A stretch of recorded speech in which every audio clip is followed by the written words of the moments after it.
Hi, everybody, and welcome to the show. I'm your host, Aaron, with my co host, Mike. He says hi. We want to thank you all for watching on whatever podcast, videocast, or however streams you happen to be watching it on. And also, remember to get more podcasts and more great content, remember to please subscribe below and also hit that like button. Thanks, everybody.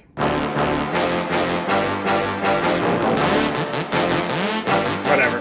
It is what it is. So, Mr. Zulick, I want to thank you very much for coming on the podcast today. I do appreciate it. How have things been going, obviously, with the shutdown? I know you guys have just recently opened up, which is amazing. As the province kind of starts to open up. But how have things been going otherwise?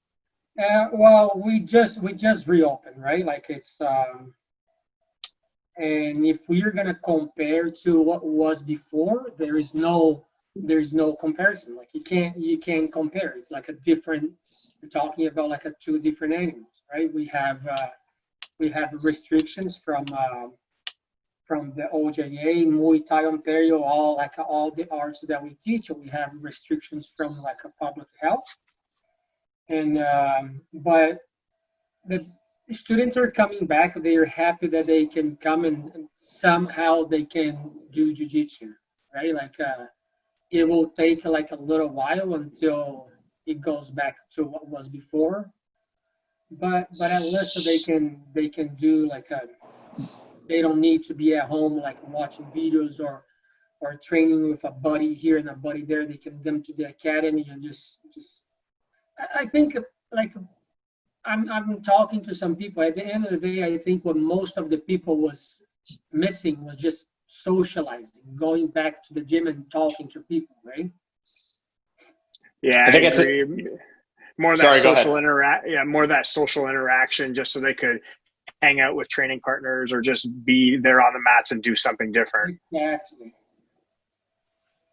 So I wanted to ask you, because you run two gyms. You have one out in Pickering, one in North York. And you mentioned like you run a lot of different programs in each one. What is like some of the red tape and like that you've had to get through and had to overcome and able to get reopened again the way that you want to get opened? Well, at the end of the day, it's just talking to getting the green light from all the PSOs. As I said, like in one academy, I have Jiu-Jitsu, Muay Thai, and Judo. The other one, I have Jiu-Jitsu, Muay Thai, and wrestling. So I needed to get after like 4 PSOs. And all 4 PSOs gotta give me the green light. And to be very honest to you, like it wasn't complicated because all the PSOs are talking, and the guidelines of all the PSOs, they are pretty much the same, right? Like there's nothing really changes. If we're talking to Muay Thai, yeah, you gotta bring your own gloves. We're talking about Jiu-Jitsu, you gotta bring your own gi. So like that all makes sense. Right. So nothing really crazy with the PSOs, and then after getting everything with the PSOs, talking to like public health and bylaws, that was like a nightmare because everyone that you call, they tell you a different story.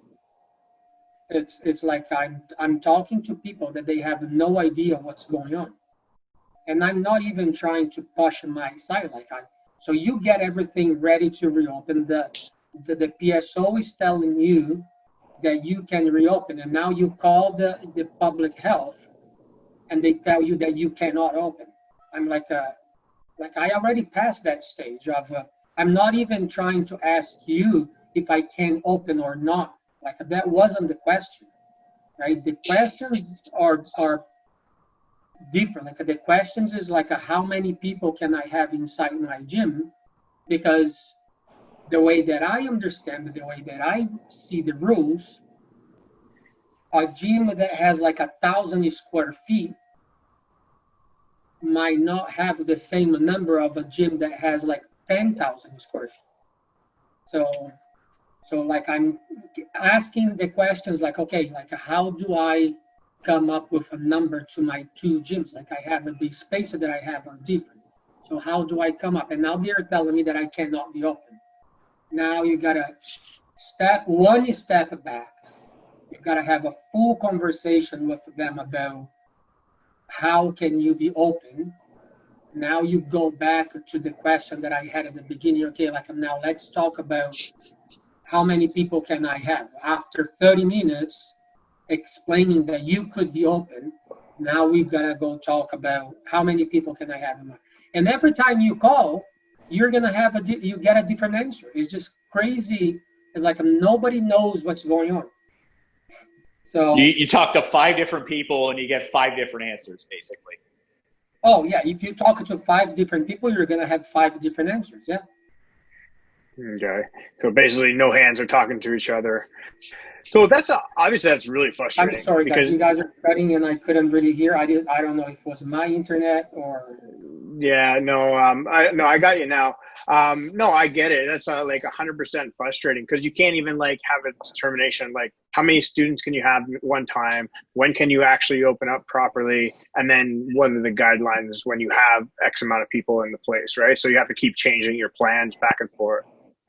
Exactly. Then eventually we got all the information that we needed, and then we decided to open the academy because, like I was just honest, like even on the OJA conversations that I have, talking to Tony, talking to other people, like I can't open my 2 gyms if like I can only have 10 people inside my gym.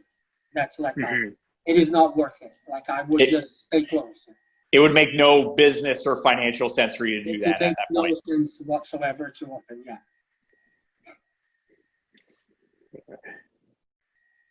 Okay. We lose everybody or we're still there? No, you're there, you fucker. Okay. What are you? I'm waiting on you, Mike. Sometimes it's your show. So fucking amateur hour over here. If you guys want me to do the question, I can ask you guys the question too, if you guys want. Like I think you might want to ask Aaron, like what the fuck is going on with that beard during I'm trying, man. I'm trying my during best. COVID. I gotta shave soon. It's getting on my nerves. It's not filling out the way I want it to. Now, Fernando, what I did want to ask you about, okay, so we see what's going on here in Canada. You're a business owner. You run, 2 jiu-jitsu gyms and facilities. And then you turn on the TV and you look in the U.S., you look at, California, people are rolling there, no restrictions. You go look at Florida, people are training there, no restrictions. You go to, I think you even look at probably like places in Brazil, like when you look at that, like, and what's going on and what the restrictions are here, like, what are your thoughts as like a gym owner and like a jiu-jitsu practitioner, like when you see what's going on in the U.S. and what's going on in Brazil with everything that's going on? It is even hard to make any kind of comment on the whole COVID situation because it's something that's still new, right? Like, we don't know. Like we hope that whatever people will get infected, nothing is going to happen. That like whatever the number that people dying is going to be minimum or something that they had some preconditions already. It's something that's so new and it never happened before in our lifetime, and hopefully it's not going to happen again in our lifetime. That like how you're gonna. Like at the end of the day, like I'm just hoping that whatever people are doing in the United States, in Brazil, here is the right thing to do. Like as a gym owner, like I'm trying to do what's the right thing to do. Like at the beginning, we didn't know. I think nobody wants to shut down, but eventually we'll figure it out that was the best thing to do. We kind of see the numbers there, and that's happening today. And I'm glad that Canada did it what we did it. I don't think it was the best thing at the beginning. I think it could be better, but again, who am I to say what was the best? I'm not a doctor. I don't understand, right? So maybe we could do a little bit better at the beginning. Like I liked that we did it what we have done so far. And now it's time to reopen. Like the numbers are not bad. Like it looks like we are in good shape. Let's all reopen. Let's put the guidelines. Let's make sure that all kinds of business out there, everyone is doing their guidelines and being as safe as possible. And hopefully this is just gonna die out. Like I just. Yeah, I think, like you said, like Canada's in a good spot as long as, and again, it's about creating guidelines and people adhering to the guidelines is a big thing, I think, where it's like people got to trust each other, especially in the clubs to like, hey, whether it's designated training partners or whatever the guideline is for that academy, the trust is a big thing, but then also making sure we're holding everybody accountable to those guidelines as well. Exactly, yeah. Yeah, because like my worry is that like people go off the rails and they start doing whatever makeshift stuff that they think they want is correct, and then all of a sudden. Well, the business needs to be held accountable for their actions, right? Like one thing is you are doing everything right and you're following the guidelines, and someone that trains at your academy just goes to a bar on a weekend, gets infected, come back to the gym, and now he has contact with 1 or 2 people or 10, whatever the number is, and now kinds of spread inside your academy. You have a problem, right? That doesn't mean that's your fault. Like that doesn't mean it's action and reaction or grace you might tell. You gotta be doing you gotta follow the guidelines and do everything proper.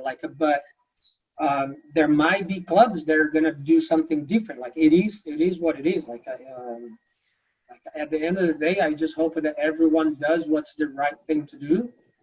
And again, like most of the students, that's what they want. They want to come back. They want to be safe too.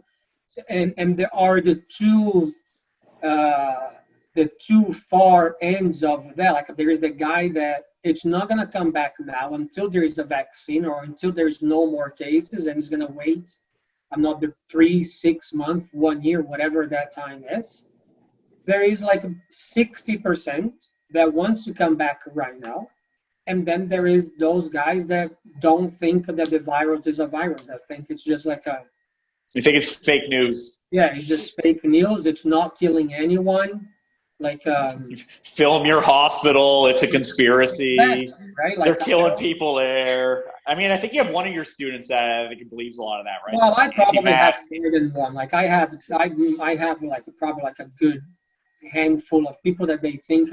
And again, like I don't think we should be argued. That's not like I'm in between two, right? Like we see the numbers today, and it's not like a huge deal. Yeah, there is people getting sick. There's people that are gonna die. Yeah, but you know what? I could be driving to the gym and get hit by another car and die too. Yeah, I think at the end of the day, like, of course, like we got to take precautions. We can't do anything to put other people in danger, but at the same time, at the end of the day, we got to go back to living our lives. I agree 100%. Put the guidelines. Let's follow the plan, and there are gonna be risks like everything else that we do in life, right? Yeah, I think you nailed it. I think that's like the best message, I think, going forward. I want to pivot a little bit. One thing I wanted to ask you, since, you know, we're talking about jiu-jitsu, how did you get started in jiu-jitsu? So Fernando Zulick was a small boy growing up in Sao Paulo, Brazil. How did he find out about jiu-jitsu? Well, I used to play soccer, like, and I would probably not gonna go anywhere with soccer. Like I tried just playing like small clubs and like and at some point, like I was 18, 19, I had like a bad injury on my knee. I got it. Okay, do I keep trying? Don't try, just let it go. So I decided just to go to university and just forget about soccer, right? But I always liked sports. Like I was always involved in sport. So I said, like, I gotta find something that's gonna keep me like active. I don't want to go to university, find a job, yada yada, and not be doing something like a sport. Right? I first started with kickboxing, and my kickboxing life was literally short. The first kick in the head, I said, okay, you know what, this is this is not Fuck this. Well, at the end of the day, I wanted to do, because of the soccer mentality, like I want to do something that I can train 100%. I want to go hard like 100%. I want to train hard. And like honestly, like in kickboxing, you can't really train hard every session.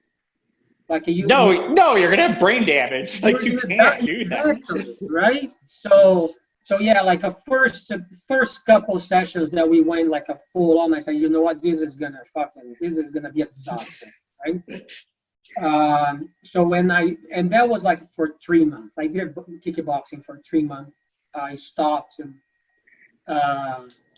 The city that I'm from in Brazil, like we used to, at that time, we used to host the Brazilian national team in judo. So there was a lot of like all the high level judo competitors. They were in the city that I'm from in Brazil. Sorry, don't want to cut you off. What's the name of that city? São Caetano. Okay. Okay. So it's just like a Mississauga to Toronto, to São Caetano to São Paulo. It's just like a suburb of São Paulo. So I started judo. There was lots of good not gyms, but because it's all the national and provincial athletes that they train. There's like the little clubs, right? So I was just doing judo for like 6 months, and we went to a cottage, like a bunch of my friends, to watch the final of the World Cup, 1994, Brazil and Italy. Oh, I remember that. I was like 6 at the time. So I was probably 6 too. So you were also 6 at the time. We were all 6. We're all 6. We're not talking about age here.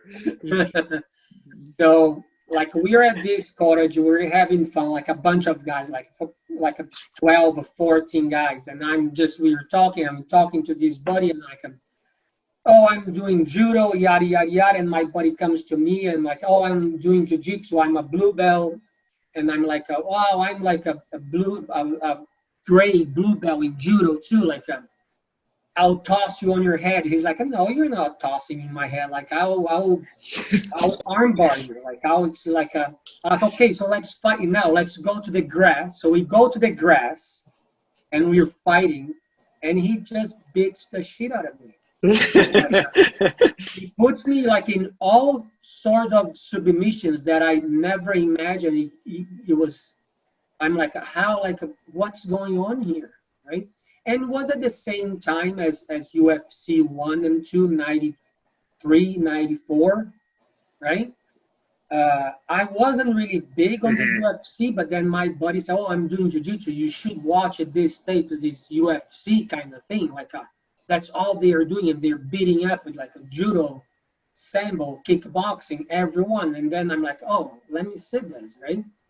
And I watch a few tapes.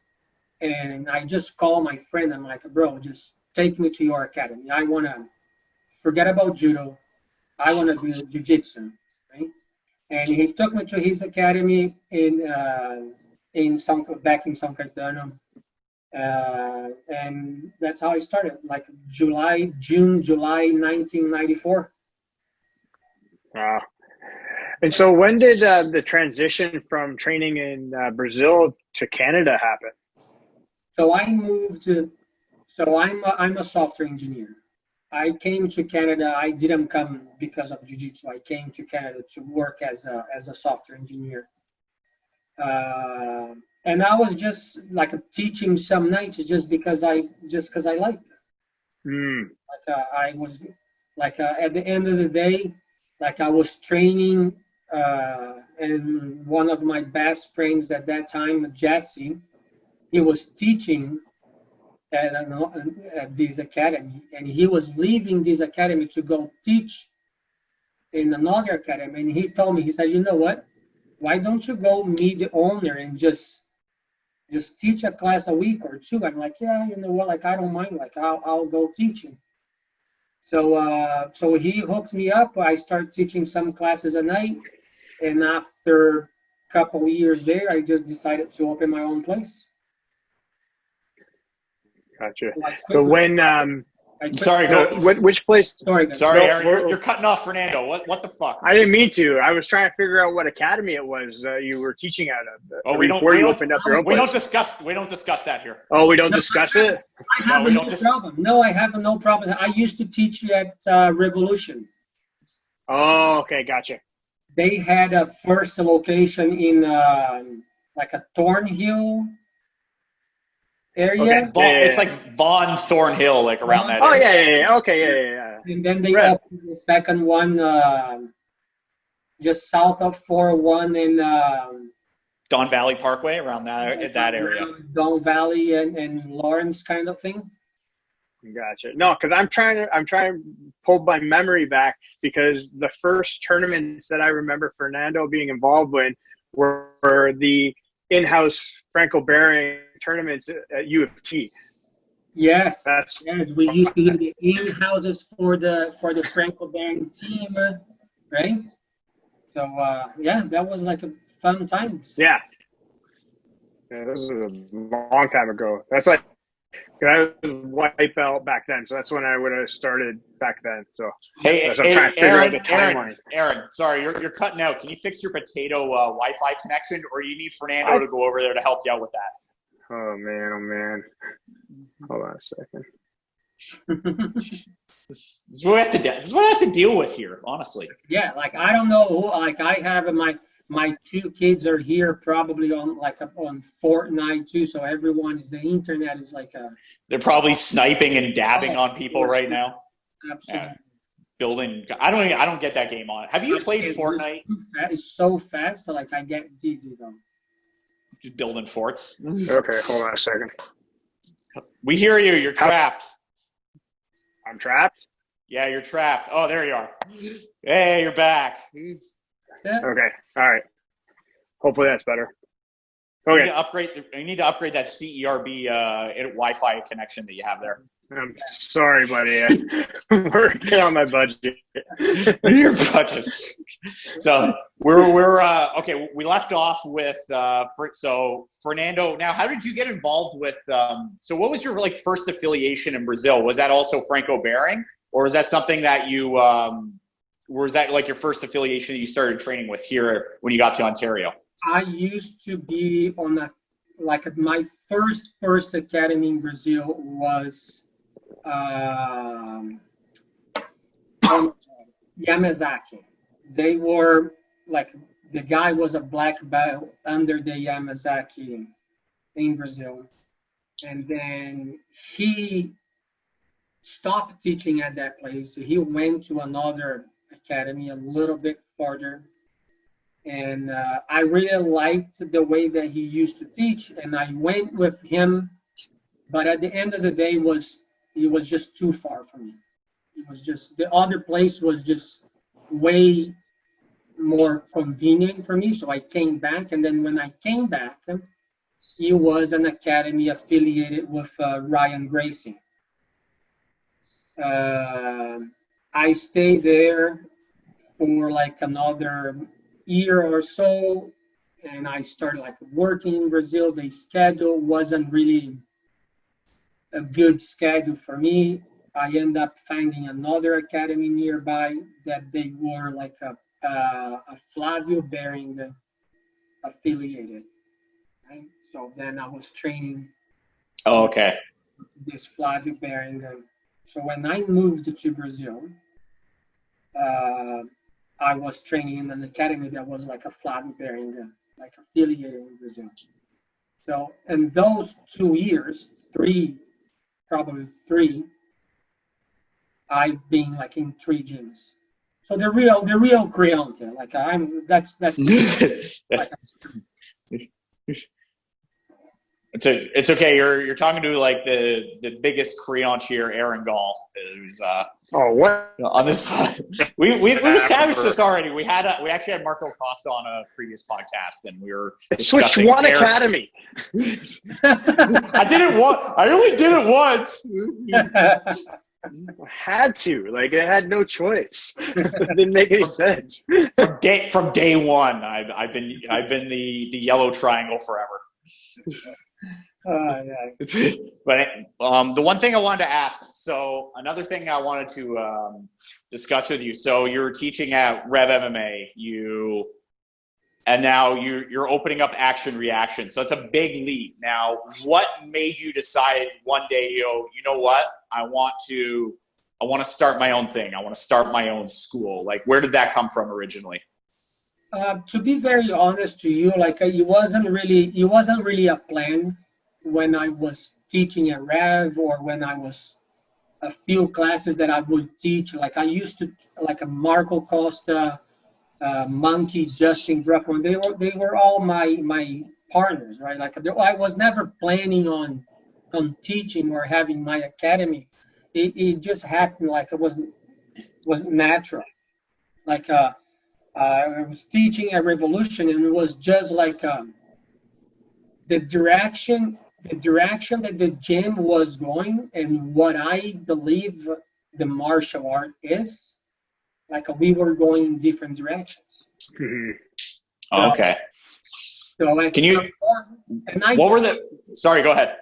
I tried to change a few things, and to be very honest, like I changed a few things, but I couldn't change like the majority of the things that I didn't think was the right thing to do. So at some point, I just decided to leave, and I think it was like 3 years or 4 years at Revolution. I don't really remember. And during that time, you start with, okay, I really like to teach. You know what? I'm just gonna leave and open my own academy, because if I go to another place that needs an instructor now, I might be tied to the same problem that I have now. Like he might want to do the things the way he wants, and I might disagree. So if I have my own place, I do whatever I want. Like I don't Right. need to anyone. Right? Well, can you elaborate on some of the things that you wanted to do versus maybe the direction of things that you didn't like? Well, so as soon as I started teaching, the name was 6 Gear Jiu Jitsu. It wasn't Jiu Jitsu. It wasn't Brazilian Jiu Jitsu. It was 6 Gear Jiu Jitsu. And the owner, he has his reasons to do that. And when I got there, I said, look, like I'm gonna be very honest with you. Like I don't know what 6 Gear Jiu Jitsu is. I only know one Jiu Jitsu. Like you either call this, I can teach Jiu Jitsu for you, or I can teach Brazilian Jiu Jitsu. Or like those are but it's the same. Like the 6 Gear, I have no idea what that is, right? So we gotta change that name. Like right now, whatever flyer, poster, like whatever advertise you have with that name, this gotta go, right? One of the things that I never changed was the belt system, right? Like instead of stripes, he would do yellow, the same kids color. They do yellow for the adults. Like yellow, orange, so yellow, green, orange, green, whatever. Right? So like I'm like this is not what I'm. But again, like I'm not the owner. I gotta some stuff you gotta give up, and you keep. There were more things that I would prefer not to mention.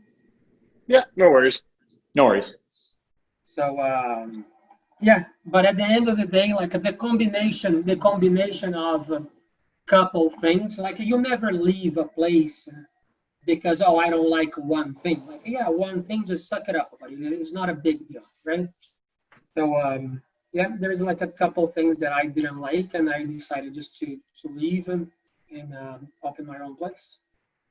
Nice. Another thing I wanted to ask you about that as well is, I think there's a lot of pros and cons. So like, for example, what me and Aaron are doing with, all 5 of the students that we have at Lifetime. Well, we have a little bit more, but there's there's pros and cons, I think, to, working for somebody and, teaching at a place and having that security versus, opening up your own facility, and it's make or break at that point. What is some advice that you would give to somebody who is in your position, who wants to open up their own school potentially one day? Like, what are some advice that you would give? Because now that you built basically your school from scratch to maybe possibly one of the biggest competition schools that's currently in Ontario, maybe even in the country. Well, I think the number one thing that I would tell, like, anyone that wants to own their own school is, if you do not understand business, you should not be a business owner. Like, I suffered for 2 years because I didn't understand business.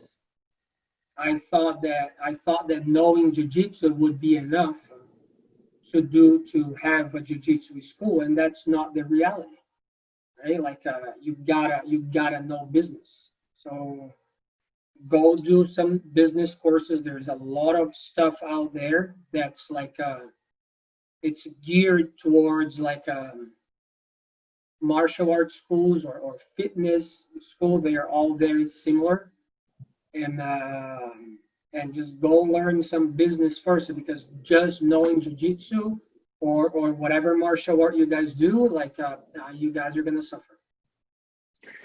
The common theme, because we've asked that question a couple times, and basically that is the biggest thing everybody says. They're saying, if jiu-jitsu is great and you need to know that, but if you do not know the business side, the back end stuff, you're gonna hurt, and you could be closing the door sooner than you think, depending on your. Yeah, that's a very common theme. Honestly, like, I wasn't close to close the doors at any point, but it was just frustrating and hard to see all their academies doing great, and now you know that you can do better, and you're like, you don't understand. You don't know the reasons. You're like, how is this possible? Like, how is A, B, and C doing so great, and I'm here, like, I'm working super, super hard, and I'm not doing as good as A, B, and C, right? You gotta be the combination of, like, working hard and working smart. You gotta know what you are doing, because you can work as hard as you want, but if you're not doing the right thing, like, it's not gonna work. So what was it kind of like the spark that was able to kind of get things going? Was it just being persistent and trying new things all the time, or was there something else specifically? Like a business model, right? Like, to be very honest to you, like, when I went to my first business course, like, I came back with a list of 50 things, like 50 things that I needed to change at my academy.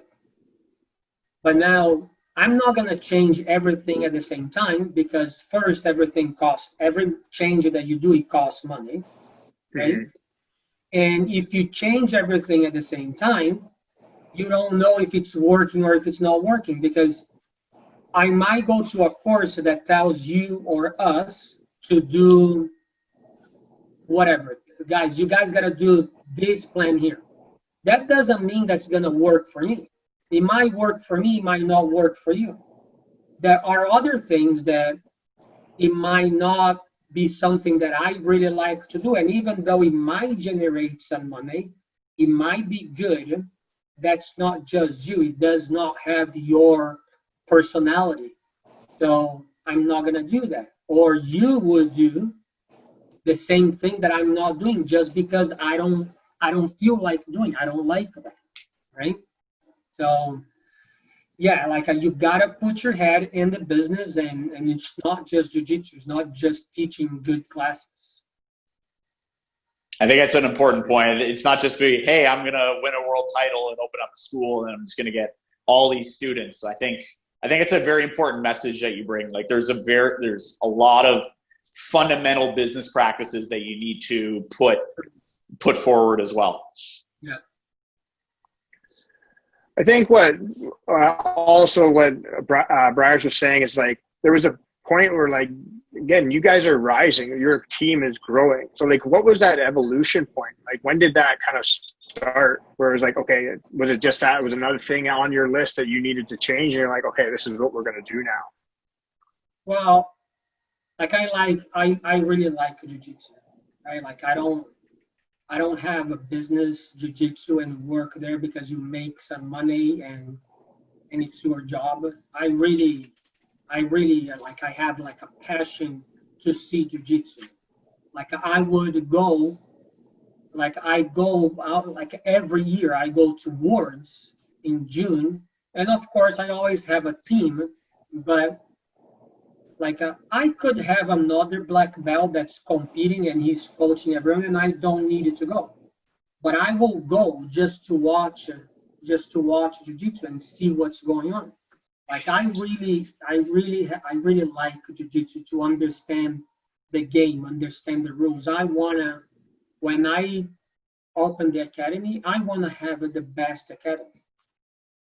I don't want to just have like a jiu-jitsu academy and just be average. I don't like to be average. Like I want to have the best academy. I want to have the best jiu-jitsu team.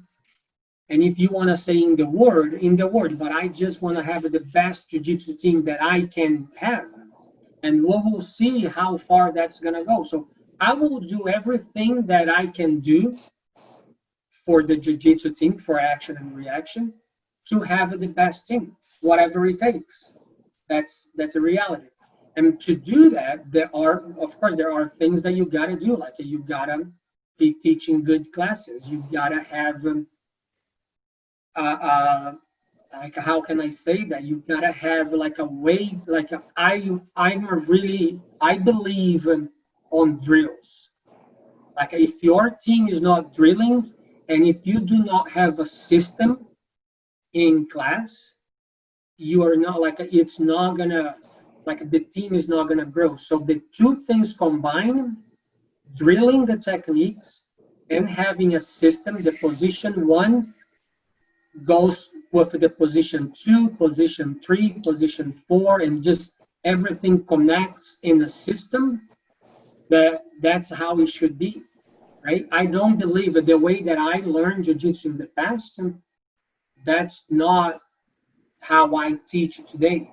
Like we didn't have a system.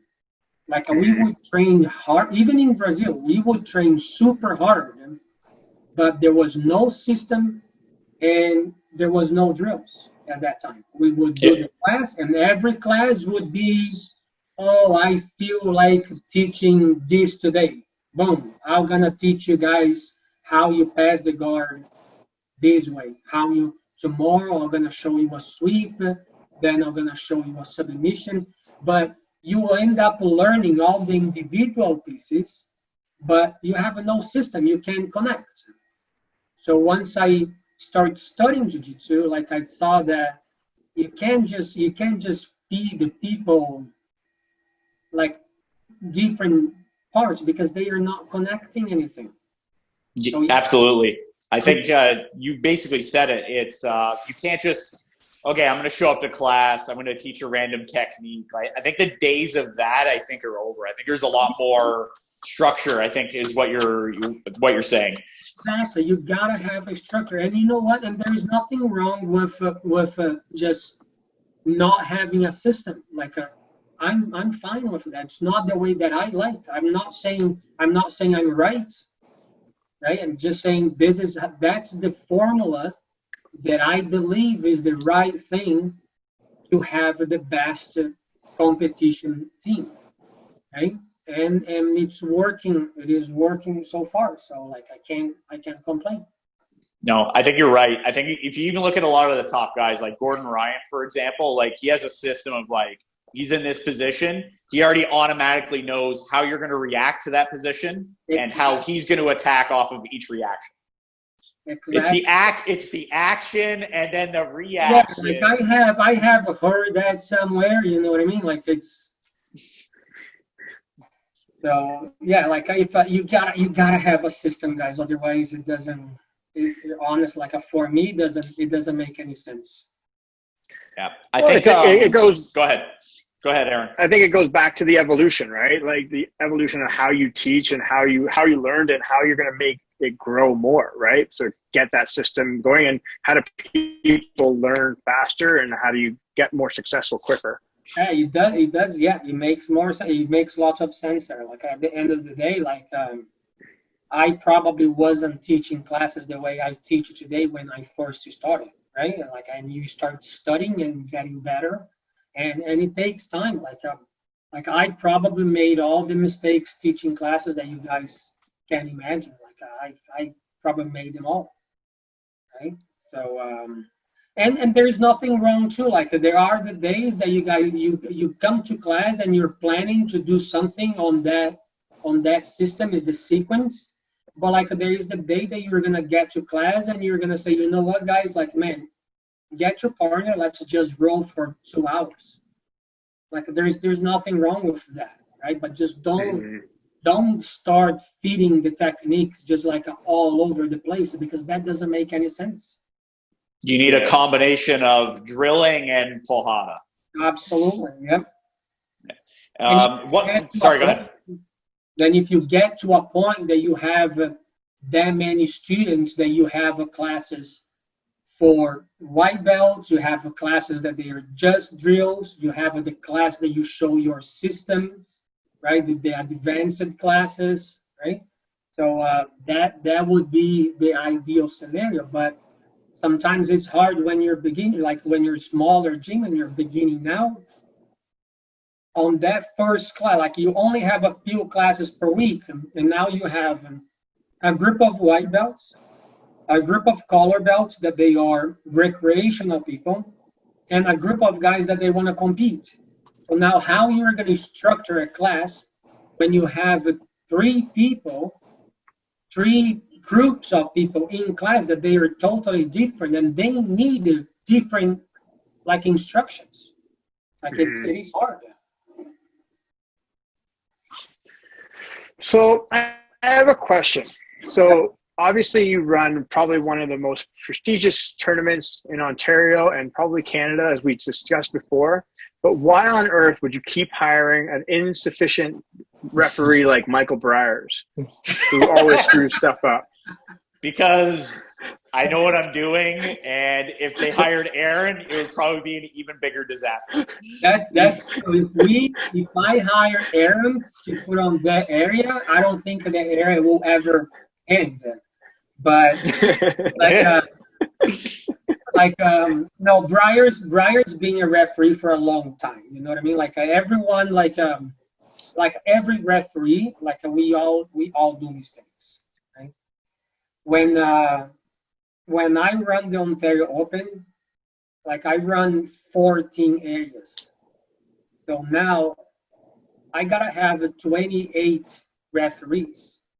They're not gonna be all awesome referees. Like you try to get the best, but now when we're talking about having 28, like we don't have that many in Ontario. Like I gotta bring people from outside, right, to be referees, and there's always a referee that's a little bit better than others, and it is what it is. We don't have that many. It is hard, man. Being referee, it's like it's probably the worst job of the day. Like I referee a few times. I'm not doing a lot of refereeing now. I used to do more, just because the team grew so fast and so big that now I go to the tournaments and I can't. Like I would like to do more, but it's just like my priority is just being with my team.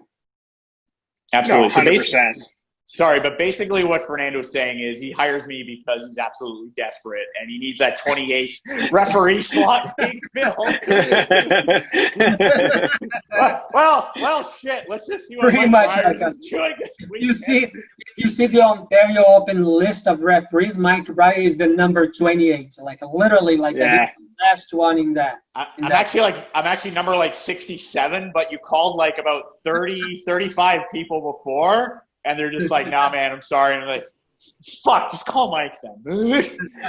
he'll do it for like a slice of pizza or something. Yeah, he will get like a 6-inch Subway and fine. That's actually I want to actually talk about the Ontario Open a bit because that's actually like one of the biggest tournaments in Ontario, maybe even in the country as well. So how did that start for you? I know we had Tony Isaacs on a while ago. He was talking about kind of like the evolution of tournaments in Ontario. He gave a lot of credit to yourself.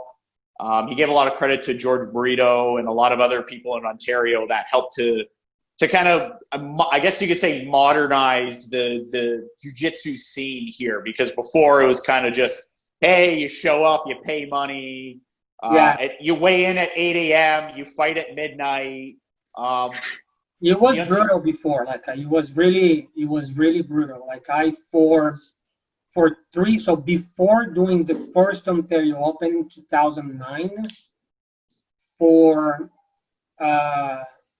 I think I was refereeing the tournament since 2005, like Jocelyn, Bravado tournament, Ascension, even Ascension, they had a different name before. It was like I don't even remember. There was not Ascension. We used to be called something different. Anyways, like I was helping all the tournaments, refereeing. Like we used to do the people would register at the door. I remember people registering at the door, and me helping Omar with the Ascension. We were just writing down the brackets. As people are registering, I remember that. Like it was just like insane. The tournament would never end. It was crazy. Then we got back. Like we got everyone together. It was me, George, Omar Salvosa, Tony, Ricardo Balea. And we decided, guys, we gotta change. There was a lot to do with the OJA too, and I think Tony.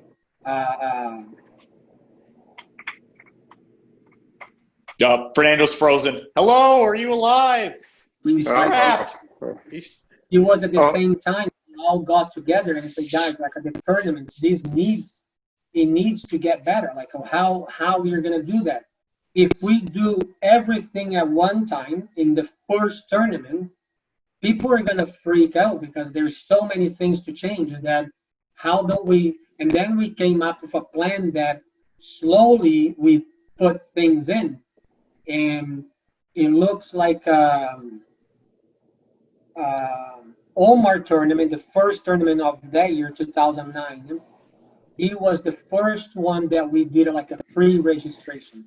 We still got people at the door. Like that was still, because people don't know. They didn't know at the time. We were like, no, there was now they are at the door with money there. They want to compete. We're like, okay, you know what? Let's do this. Let's take it. Let's make it happen. Then everyone is happy, right? Mm-hmm. So we introduced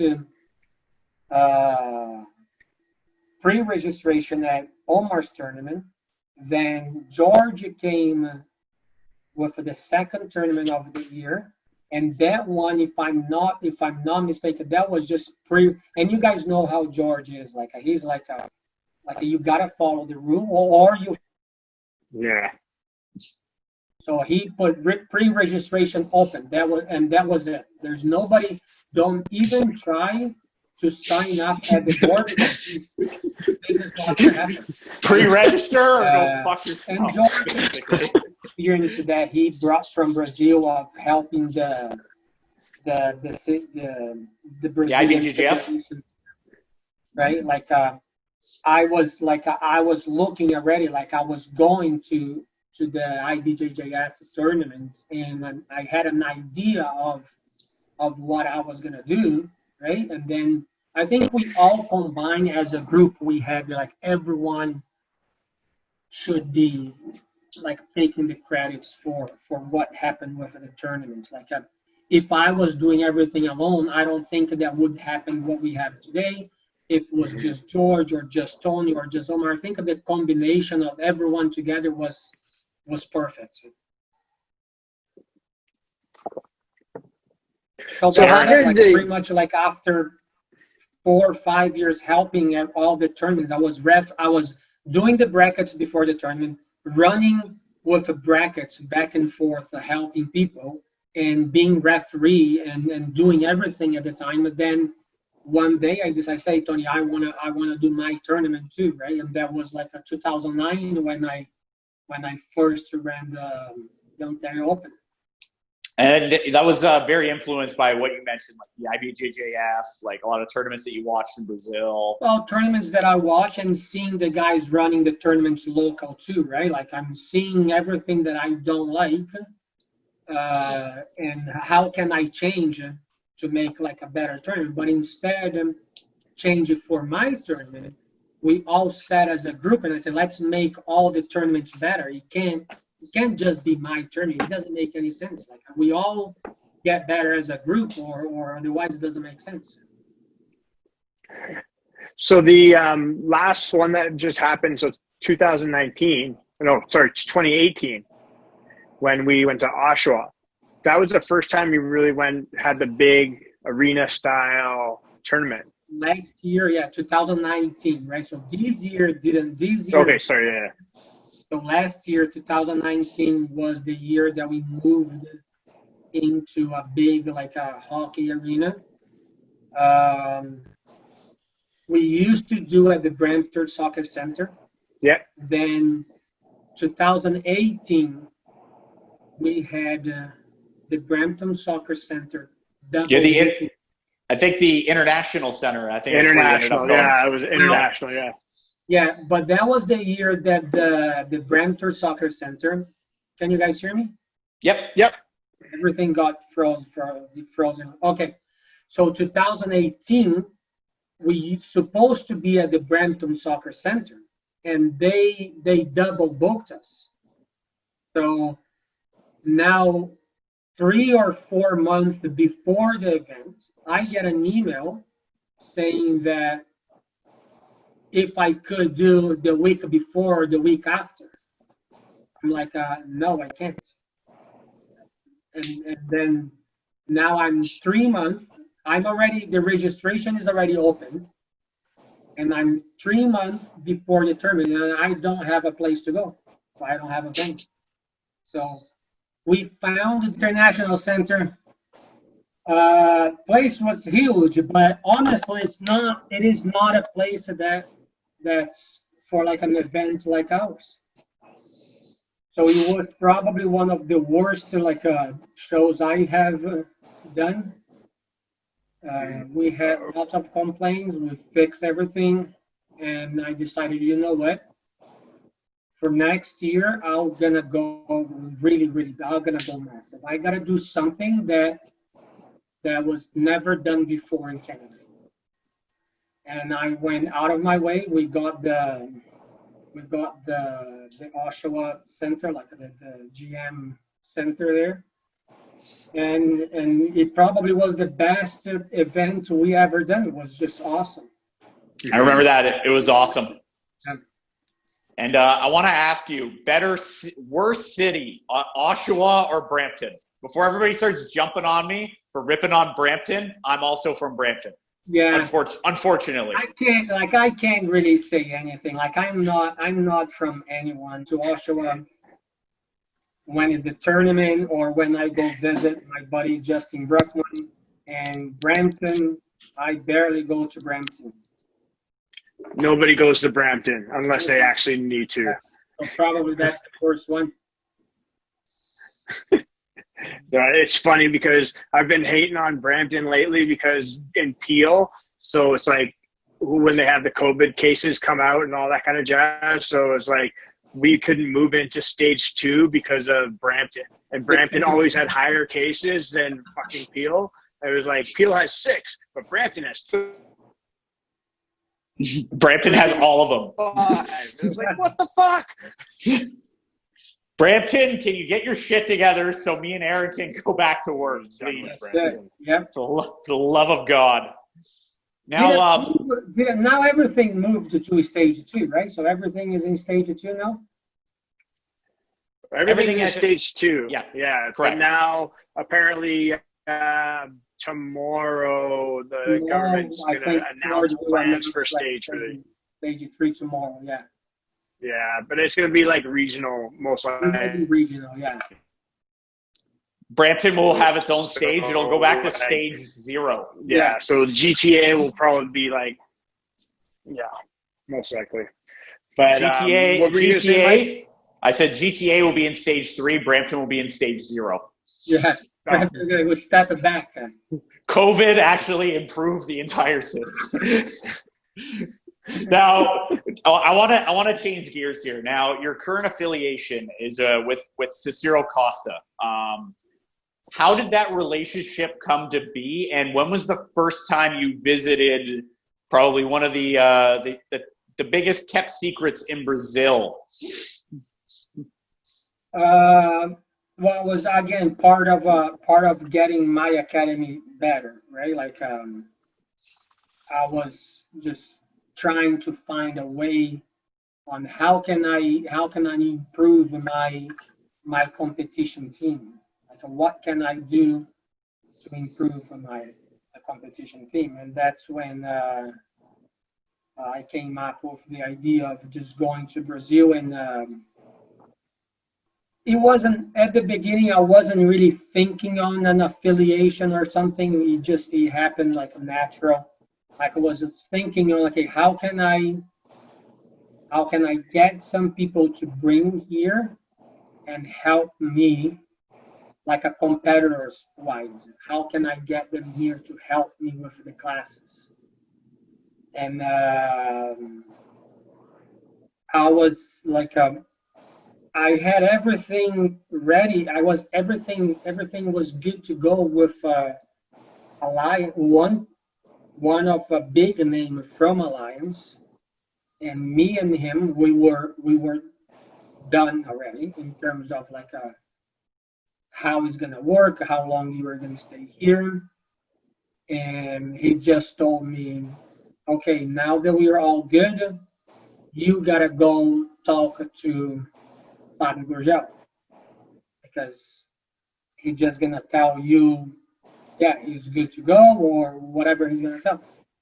And when I talked to Gurgel, was just like not what I had talked to this with the guy that I first talked to be here. Like now, Fábio Gurgel wants us to be affiliated. Everyone gotta wear the Alliance uniform, blah blah blah, all the affiliation process. And I'm like, no, that wasn't my plan. My plan is, how can I help someone from Brazil to be here and have easy access to go to all the tournaments, Pans, Euros. And at the same time, he helps me to build my next generation of competitors, right? But they wanted all or nothing. So I said, you know what, just forget it. And at the same time that I talked to Gurgel about this, was just a couple months later, I was in California at Worlds, and I'm watching these guys fight, and then I'm watching like a bunch of guys from Cicero Costa just making the final, and I saw Tallison, just saw a bunch of the guys, just like I'm like, oh, these guys there's something different, right? Like I really like. And at that time, there was a guy that was competing with one of my students at that time, Michael Sheehan. He probably lost, I don't know if it was like 2 fights to the same guy, or 2 or 3 tournaments to the same person, to Italo. and I say, you know what? Let me go talk to Ito. And then I'm talking to Ito. I say, hey, Ito, can you hook me up with Cicero? And that man, it was the easiest thing ever. Like the mentality that I have here, the mentality that he has is like was a perfect match. Right? I talked to him and he's like, no, like we don't need this affiliation. Like I don't care about this. I only care about the kids. If the kids are being taken care of, like I don't mind. I don't care. Just take care of the kids. Right? And that was Italo Mora that you were talking to, correct? Exactly, right? Yeah. Like I never really brought him here. At that time, I think he was at Unity already. I end up bringing some different kids from Brazil. And then I went back to Cicero and I said, look, I don't think it's fair that I get your guys to come here and help me, and I'm not giving anything in return. I'm like, why don't we do like an affiliation kind of thing? And every time that we compete at the IBJJF, my whole entire team, we compete at Cicero Costa. When I'm competing local there in Ontario, let me compete with my name. But if we are competing at any IBJJF event, Abu Dhabi event, like we all compete at Cicero Costa. And he's like, yeah, man, I'm down. And then at the same time, I said, look, what I will do as well, because I think you got to get some money, right? On top of that, I'll bring you like once per year. I'll bring you to Canada. Whatever it's your fee for a seminar, I'll just gonna pay you for a seminar, and you come and you do a seminar in my academy, and we're good. And he's like, okay, I'm all good to go. So just right from the beginning, like you talking to Cicero Costa, you just clicked immediately. It was just like a nice match, you know what I mean? Like there isn't like any crazy things like, oh, you gotta wear the uniform, you gotta do this, the match you gotta have the logo here, this and that. I'm like, this is not what I'm looking. I don't have that old style mentality of the loyalty and this, and I'm like affiliation fees and this and that. Gotta work. Like I have no problem of paying for the things that I do, like as far as I'm getting something back. You know what I mean? Like so, it was like a good match. So like I'm very happy to be representing their team. Like when we compete the open tournaments. Yeah, super happy, and I'm happy with the results that the kids that are coming from Brazil here, they're helping us to build the team. Very nice. I want to actually ask you about your first training session at Cicero Costa headquarters in Sao Paulo. How did that go? Did you scrape everybody? Yeah. The biggest mistake someone could do was go to Brazil and go to their purple belt competition team. So there is a class that's just for purple belts, and those are the competition team. It's not the regular class. It's just like purple belts and up, so like purple, brown, black. Not purple, brown, black. Just purple belts. Just purple. Just purple. Wow.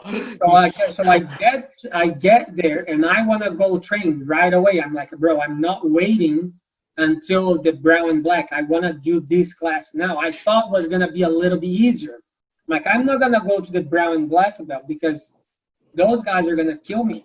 So I decided the purple belt. The biggest mistake I have ever done in my life, because the kids that they're purple belt, they see a black belt. They don't care that you are old. They don't care. They just want to fucking kill you.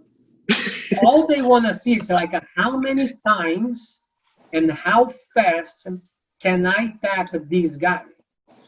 And I got destroyed for like 2 hours.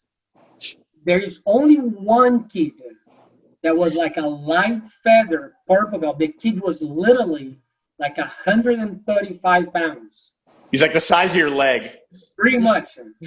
There was only this kid that did not tap me. And I was just stalling him out. I didn't do anything. Like everybody else was just like trying to murder me. Right? Then the next day, I said, okay, now I know I should not be in that class. The guys tell me, go to the brown and black belt. I'm like, bro, like I got killed in the purple belt. What's going to happen to me on the brown and black? Like So I wanted to ask you about that. Did you decide to go to the blue belt class? Did you go to the orange belt class, the yellow belt class? Like where did you go? The blue belts are as good as the purple belts.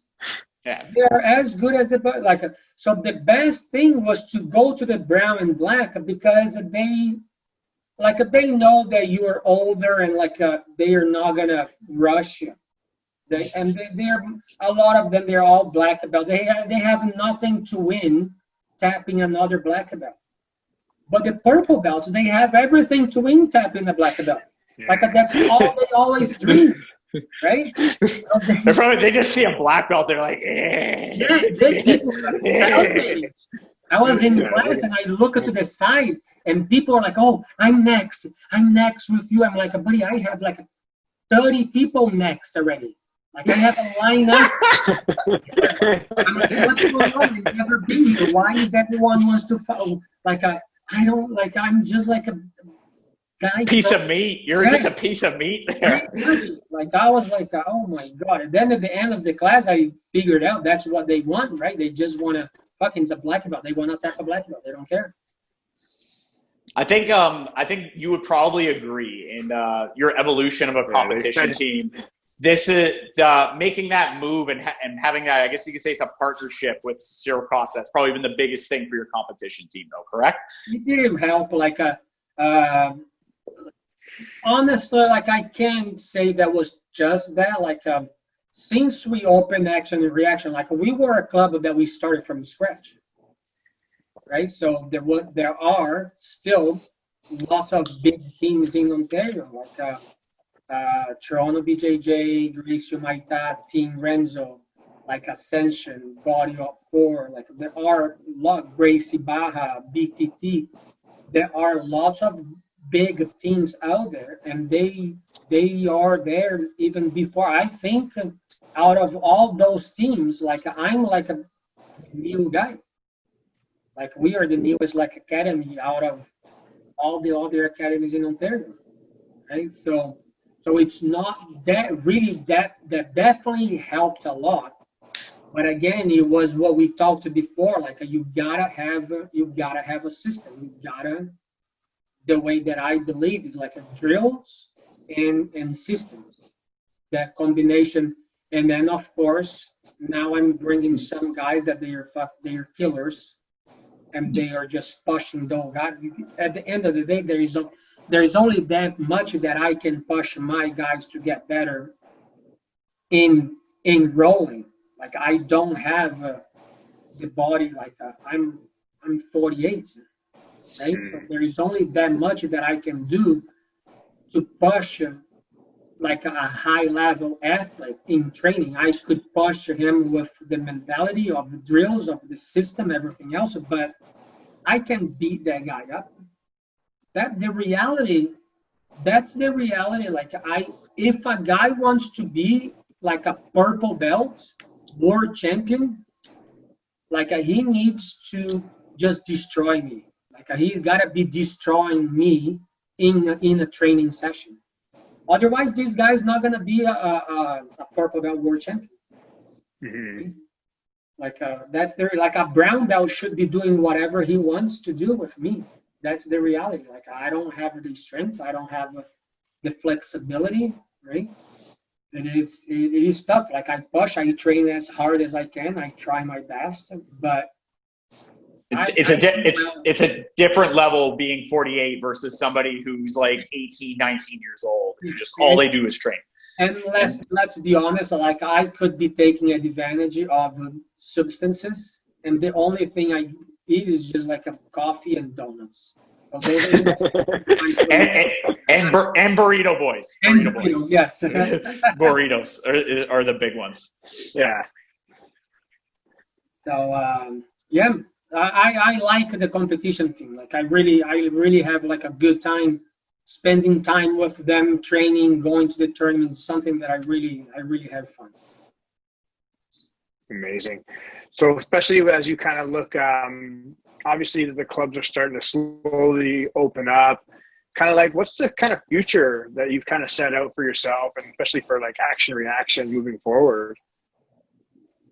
Like we gotta go on month by month here. Like we can't really make too many plans. We have no idea what's gonna happen with this whole COVID thing, right? Like I'm glad that we can reopen and we can train to some sort of potential here. And let's hope that a couple weeks, 2, 3, 4 weeks, the numbers keep going down.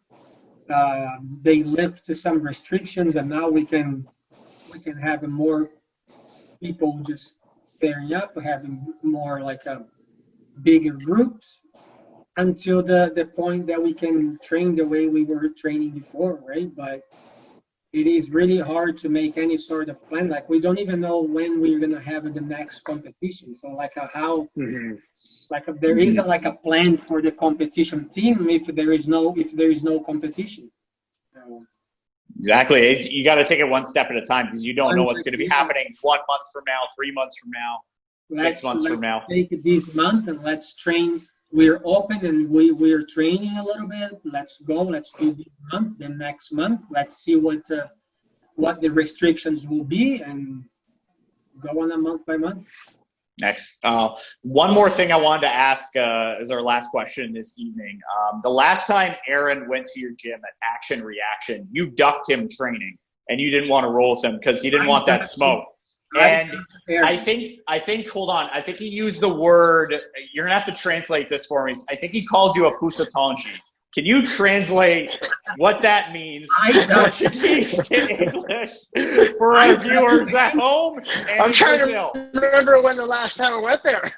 I don't remember the last time Aaron came to my gym. And that's the problem. I don't think it happened. Duck someone. I don't duck anyone in training. I'm probably the one that's competing every time. I compete tournaments that I should not be competing, but I'm there. Like I'm an idiot, pretty much. No, you compete everywhere. You've had tons of tournaments and accolades. Yes. But can you translate what that word means for our viewers? No, I can't. No. Come on. All right, maybe I'll have it in an after dark version of this. But yeah, so we're just gonna wrap up now. I wanted to first off, from me and Aaron, we want to thank you for coming on, spending your evening with us. And do you have any closing remarks for us? Any sponsors to shout out? My sponsor lately has been Justin Trudeau, so I really want to thank you for sponsoring my life. big boa to Justin Trudeau. Big boa. Trudeau. You are not gonna get my vote next time, but man, that's a big boa. Thanks for helping me out, because otherwise I would have better internet. I don't know what fucking happened. I don't know what happened. We're trying to run a podcast here. You're recording with a potato. What's going on? Definitely, we want to come out to Action Reaction again when all this dies down a little bit more, and then maybe we'll do another podcast in person, maybe with better internet. Exactly. Or we do either in person, or we do like pigeons with like putting a message on their feet is gonna be better than the internet that Aaron had. It's gonna be the styrofoam cup from my tree house to yours. That'll actually get a better connection than. Let's just stop talking. All right, Fernando, thank you for coming on tonight. We appreciate having you on and your time, and we want to have you on again. Hopefully soon and in person, and you can bring up some orange belts from Brazil to beat me and Aaron up. I will do that. I will definitely do that. Big os. Thank you very much.